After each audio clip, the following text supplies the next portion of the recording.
News First, Newsline with Faraz Shaukatali. And a very good morning to you. This is Newsline, live as always from the Newsfirst studios in Dawson Street in Colombo. And what a time we're living in. We have people clutching at straws, trying to cling on to power. And they are trying to change the laws to suit their own friends, perhaps. Who knows? Let's throw some light on all this. We've got here, live in the studio, Mr. Chandima Faraz, Member of Parliament. Very good morning to you. Good morning, Faraz. Fresh after a visit to Japan, you were just telling me. Yes, kind of. And how do they view all this? Do they follow our politics? Well, not many follow. I was in Hokkaido, that's a faraway area from Tokyo. Right. The contacts with Sri Lanka is very remote. I see. But those who know are very fond of the country and the people. Right. But about existing political situation is not a matter of discussion there. Right. Now, the other day, Hiran Kure was on our program, a hotelier, and he said that it's essential to have, for tourism to flourish, it's essential, two things, he said, stability and safety. Yeah. And he also added the rider, if you like, that the independent female traveler must be made to feel safe.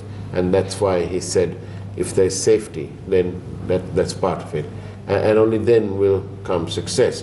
But when the people are troubled by the actions of their politicians, like the current government, the United National Party, are trying to have a national government.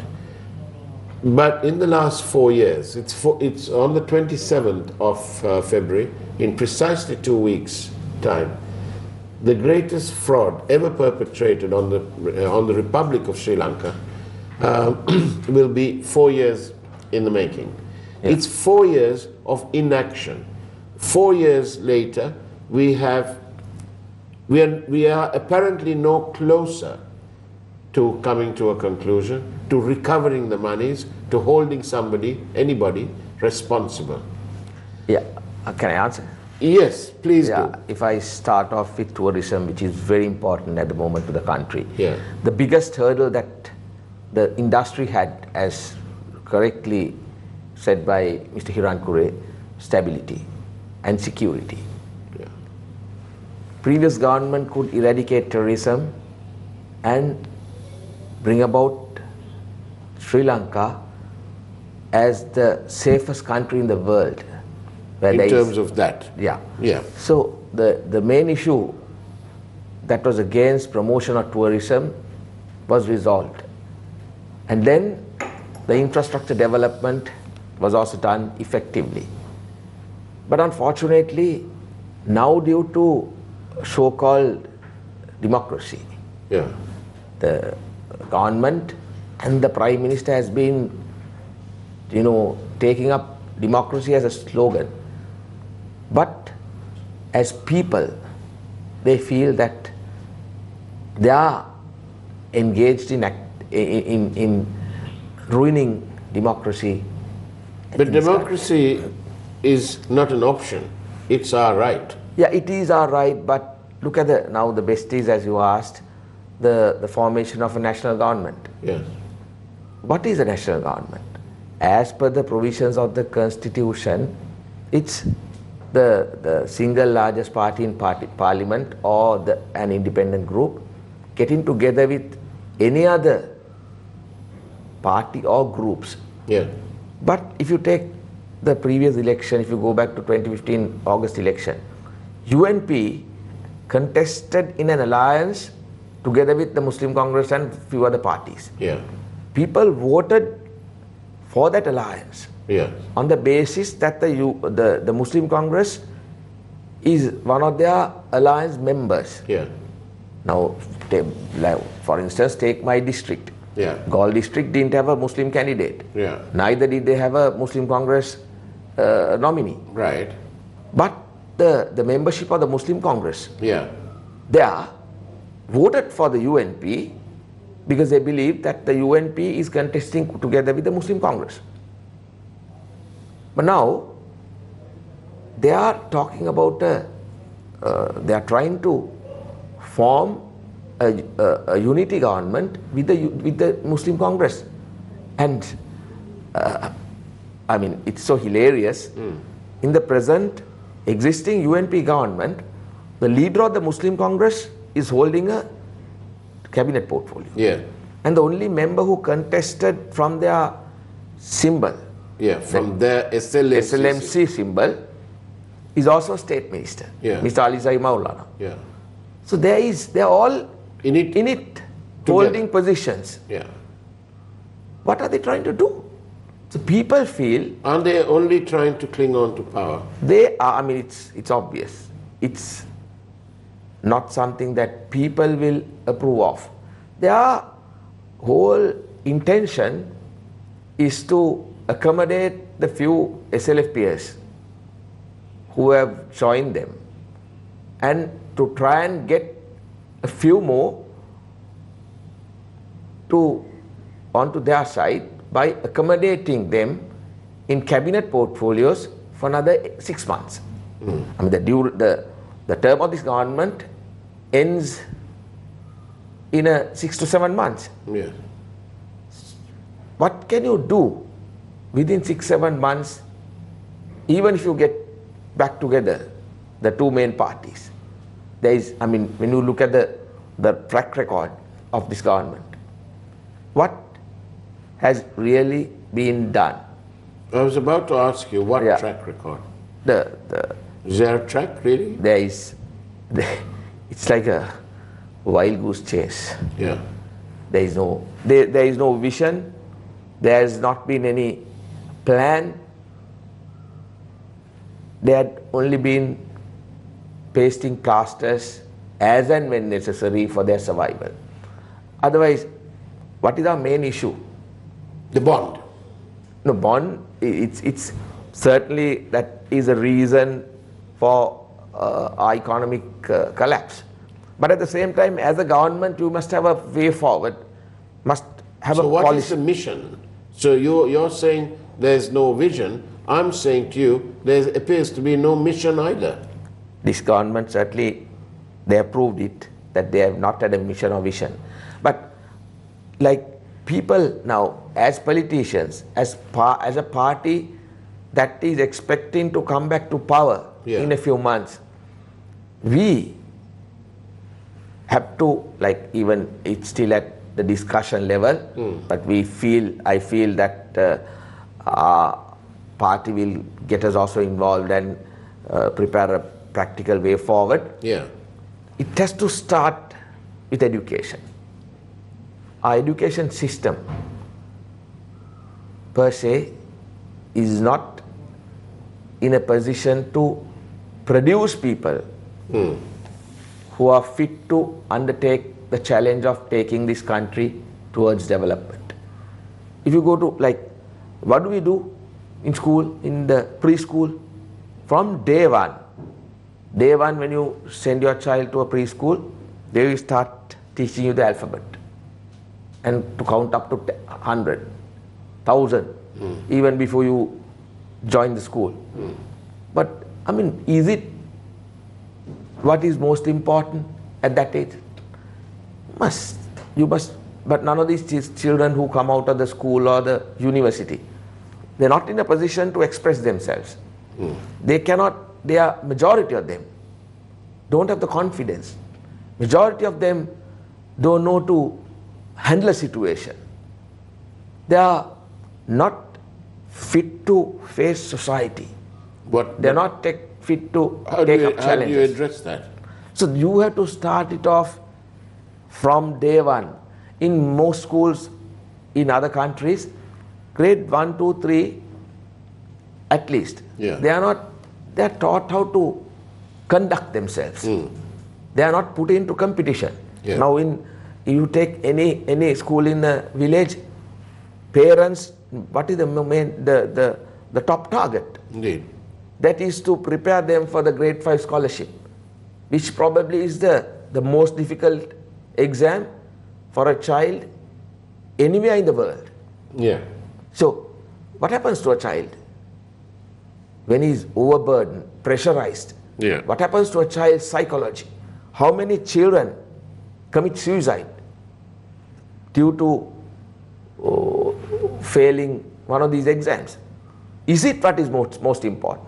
So it has to be, the education system has to be lined up in such way that you produce people who can face society, people who can undertake challenges, Yeah.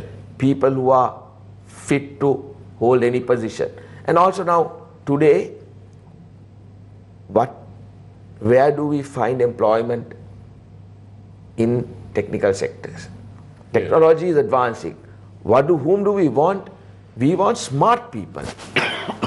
We want people who think smart. We want people to be smart in handling things. In order to be smart, in addition to being confident with a good personality, you have to be taught mathematics. Do we have a special program to promote mathematics? Recently, at the consultative committee, I questioned a couple of months back. Then the ministry staff, they said, compared to last year, the results are better. Then I asked, what did you adopt? What strategy that they adopted? Yeah. No special strategy as such, but the results have, So that's luck by chance. that's luck by chance. So we don't have even a short-term program to look into areas like improvement into mathematics, improvement into the languages, Yeah. and you can't, I won't say overnight you can change the entire education system, Yeah. and 3-4 years that you can produce children who are ready to take up any challenge. But Yeah. certainly you can, as a short-term and a medium-term measure, you can identify such shortcomings and give them short-term solutions as well as implement long-term solutions. So that has not been done. That has not been even thought about. So do you need additional members of the cabinet No, to achieve don't. that? No, you don't have to have. You have to have competent cabinet ministers who have got competent, experienced experts, not those who are, only academics. You have Or who are negotiating with contractors. yeah. once the bidding is on. Yes, absolutely. We have either contractors or theoreticians. Yeah. We need people from the industry. We need people who have come up in life, who has faced reality, who has faced challenges, to advise the education system. It may not be a person with a PhD who will know the value of education. It could be always a person who has not had any education, but who is successful in his area of work. He would say, had I been, he realizes, okay, I've reached the top, minus these.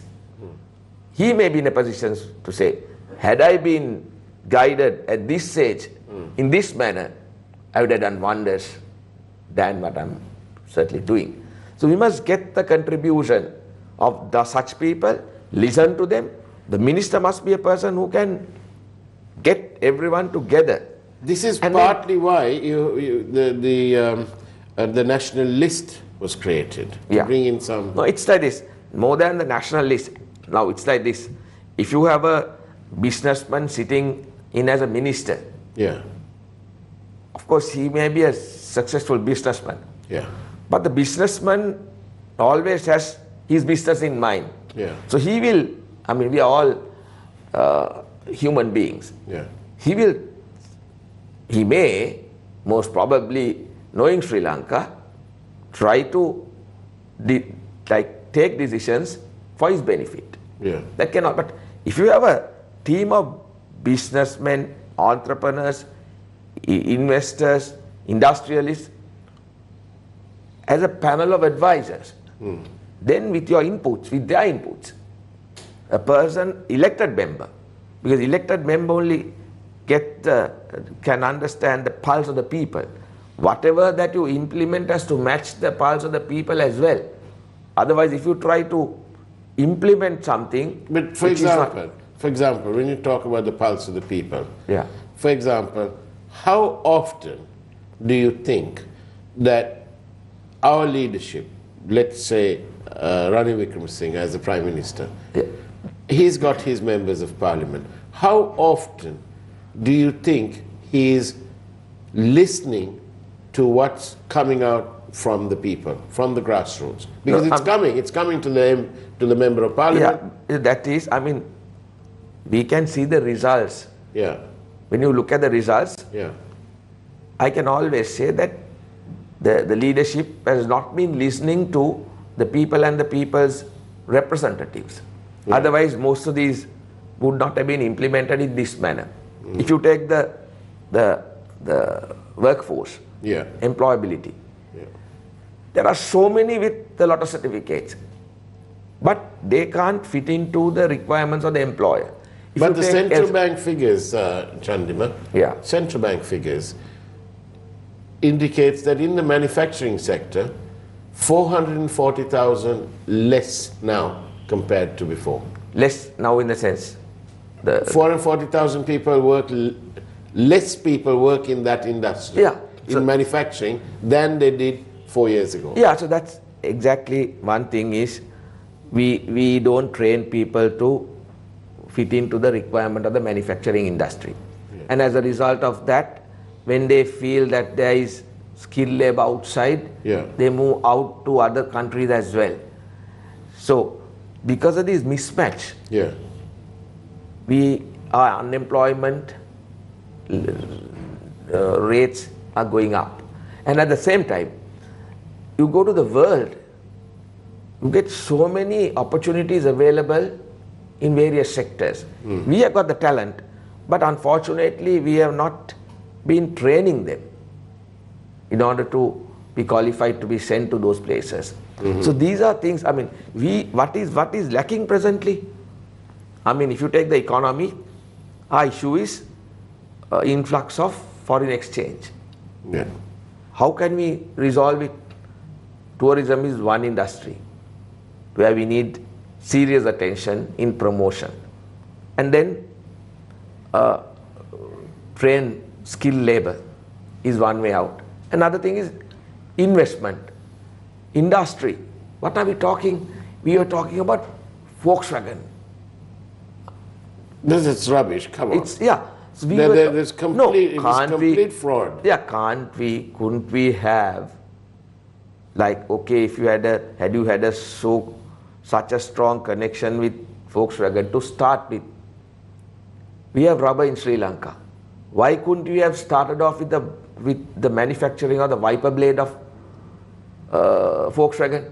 You can. I mean, if you start manufacturing the wiper blade, nothing, a small part, that would have been enough to generate a huge impact into our foreign earnings. So likewise, our EDB, I believe the foreign missions, Industrial Development Board, Export Development Board, these must get together and go out of the country, reach out to industries in the world and find out small things that can be manufactured in Sri Lanka. But small parts. Yes. Then those can be like the medium scale industrialist in Sri Lanka can undertake to manufacture those which will generate foreign income, and eventually these industrialists can acquire expertise and they can grow. So without adopting such practical strategies, without giving the commitment that the state sector should give into these, we are talking big, and failing miserably. Countries, I don't know, Well, our priority is survival in politics. And the main business, as of now in this country, is crisis. Crisis is the business that benefits the government and survival. Now, I just want to move on a little bit, and I'm indebted to our research team for having identified this and sent it here. It's in the Daily Mirror. It says here, properties of 50 underworld kingpins to be confiscated. All right? Yeah. Good idea. Fine. So there's some mechanism. Right. Now, I just want to go back to the bond, because it's 4 years. Yeah. In precisely 2 weeks' time, it will be the anniversary, the 4th anniversary, and it's been completely marked by inaction. Right? Now then, the Prime Minister is reported to be having a meeting with the Attorney General's department to change some term, which is significant, but we'll deal with that separately. Now, they're trying to recover 8.5 billion, which, according to the Presidential Commission of Inquiry, was roughly estimated that it was 8,517 was the loss to the EPF alone. Now then, the Prime Minister is proposing to get this 8,500. But excuse me, we're talking about proceeds of crime. We're talking about the properties of 50 underworld kingpins to be confiscated. Now, 8.5 billion is the offense amount. That's the crime there. That's why they're trying to get at least 8.5 billion back.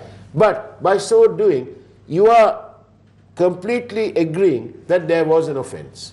Now, you are going to let these guys, the Bond baby and everybody else, you're going to let them get by and keep the rest of the money they made.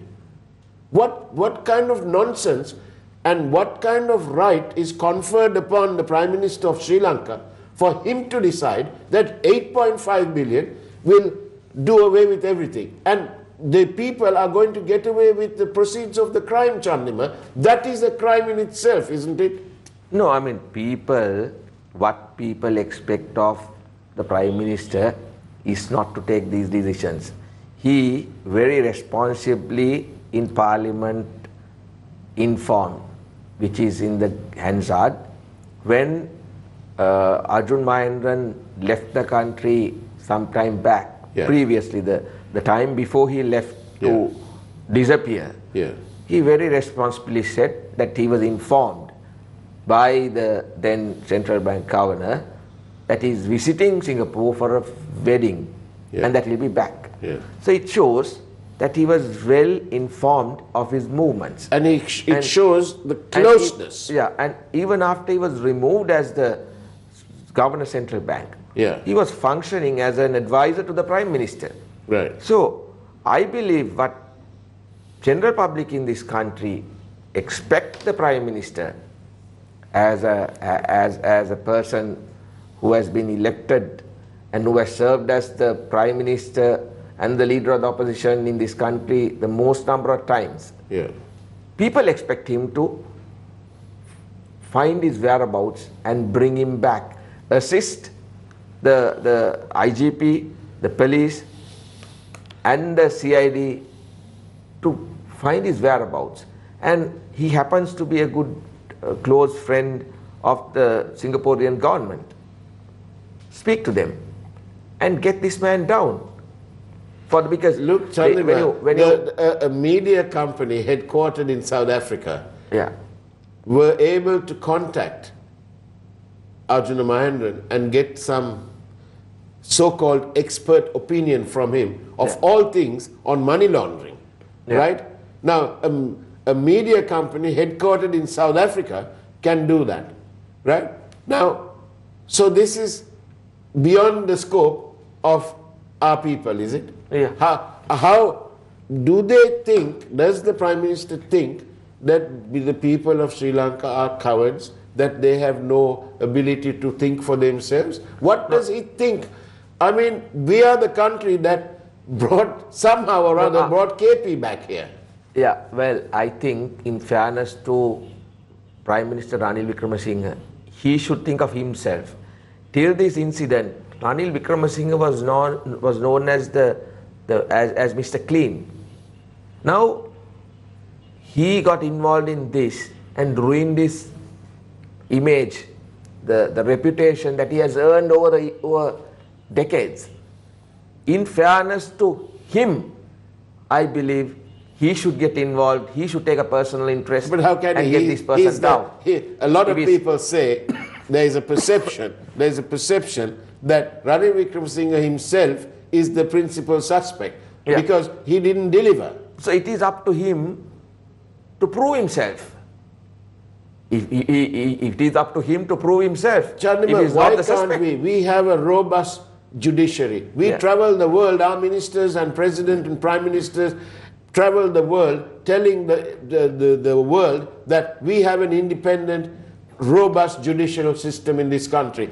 Is it a partial system? You are trying to confiscate the properties of 50 underworld kingpins. But what about the properties of those involved in the bond scam? Yeah, no, certainly. The judiciary, I must say, is still impartial. But at the same time, they must be assisted. Now, judiciary can only take decisions of what has been presented before them. So it is up to the investigating officers and the government to produce material for the judiciary to take decision. Without doing that, they are now talking about an amendment to the constitution. That is like every At the end of the day, somebody asked me, but I can't because it was so, I'll tone it down. But they wanted to know, how can our country be run by a bunch of rogues who have only their agenda in mind? How can they, I mean, this scam, this bond scam is the largest ever perpetrated on any central bank in not only in Sri Lanka but in Asia, and if you look at the whole world, it probably comes up very close to the top, right? Now, how can you be governed, this country be governed by people who are responsible for that? Exactly, that is the question mark. And as a result of that, you know, this conduct of this government not only has ruined the reputation of the UNP, and that resulted people of this country to move away from the UNP, but also a significant number of people in this country have lost faith in the system and politics, which is very alarming. We must, when they say, now look at if you simply look at the constitutional reforms that they are discussing about, they submitted a proposal. Now the Prime Minister says that is not a proposal, but it's in writing. It refers, you see, these are the little things that he escapes with. Yeah, so he's trying to, and he's talking about, he says the Buddhism will remain the prominence given. Nobody's taking issue about that. Absolutely. Prominence given to Buddhism is not challenged by anyone. Who is challenging? No, he's only in his head. This is a Sinhalese Buddhist, predominantly Sinhalese Buddhist country where other communities, other religions have been living on in harmony. We don't need Ranil Wickremesinghe to tell us. We've been doing it for years. Any minority is ready to accept that. But look at the proposal. They are suggesting various amendments. For what? For what? And the unitary state of the country. No one says. Now they say, by naming it Orumutta Nadu Ekiya, it strengthens. No one wanted unitary status of the country to be strengthened. What is as it is enough. What are they talking? Yeah. They are trying to draw attention to various other things and not allowed to resolve the real serious issues. Of course, in order to bring about, there are certain issues faced by the minorities in the north and east. Those must be resolved. But is he really genuinely trying to resolve, or is he trying to obstruct? When you discuss these things, which are of no use, which have not been challenged by the minorities, what happens? The majority feels suspicious.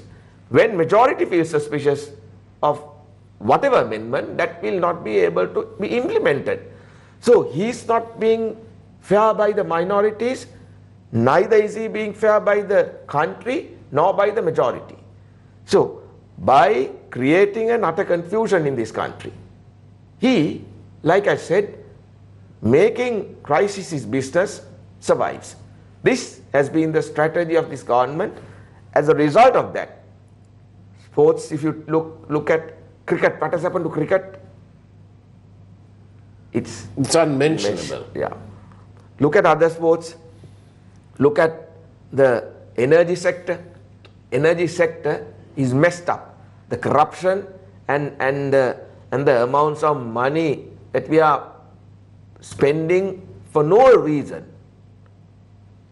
And introduction of LNG, he has created another mess out of it. We must go in for when the cost of energy is high in any country, no investor will come in. These are basics that you must look into. We only talk about, and what about the laws to promote investment? Nothing has been implemented, nothing has been amended in order to satisfy the investor. Look at the laborer. What are they doing? What has happened to the laborers' rights? Now look at the plantation sector. There are various better strategies that can be adopted in order to be benefited for both sectors, the planter and the plantation worker.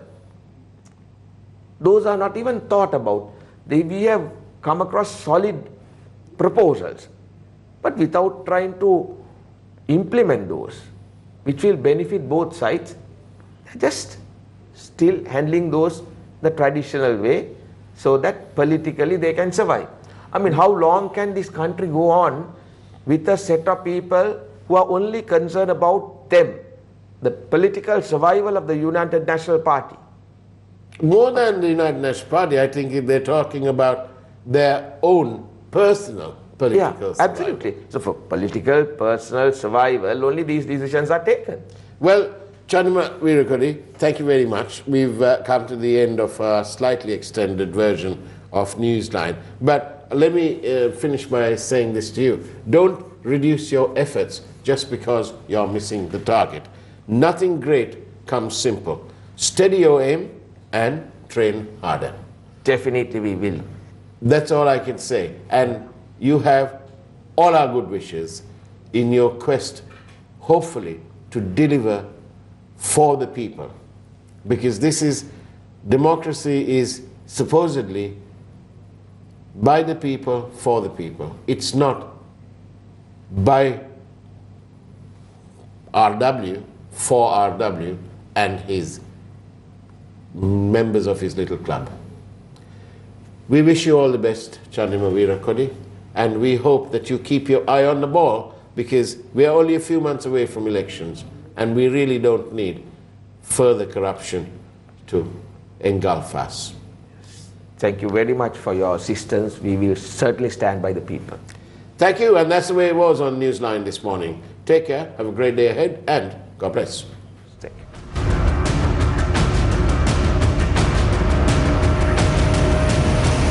you. News First, Newsline with Faraz Shaukat Ali.